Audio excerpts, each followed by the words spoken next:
என்பது எங்களுக்கு கிடையாது. எங்கள் இனத்து விடிவு ஒன்றுதான் எங்களுக்கான முடிவு. இது தொடக்கம்தான்.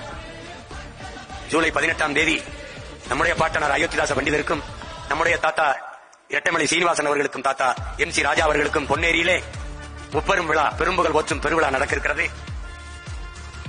வருகிற 8ஆம் தேதி தம்பி அஜித்குமார் படுகொலையை கண்டித்து திருப்போணத்திலே ஆர்ப்பாட்டம் நடக்க இருக்கிறது. நாளை தம்பி ஆன்சாங்கின் முதலாம் நினைவு கூட்டத்திலே சென்று பேச இருக்கிறேன். பிறகு 10ஆம் தேதி ஆடு மாடுகளின் மாநாடு நடக்க இருக்கிறது.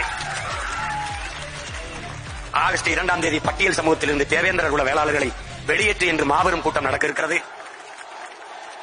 அடுத்த நாள் 3ஆம் தேதி ஆடு மாடுகளை நானே ஓட்டிக்கொண்டு மலை ஏறி மாடு மேய்க்கிற பனை ஏறி கல் இறக்கியது போல இருக்கிறது.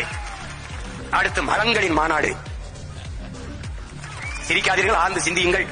மரங்களின் மாநாடு. மரங்களோடு பேசுவோம், மரங்களுக்காக பேசுவோம் என்று மாநாடு நடக்க இருக்கிறது. நீரின்றி அமையாது உலகே, காடின்றி அமையாது நீர் என்பதை என்னரும் தம்பி தங்கைகளுக்கு உணர்த்துவதற்காகவே மரங்களின் மாநாடு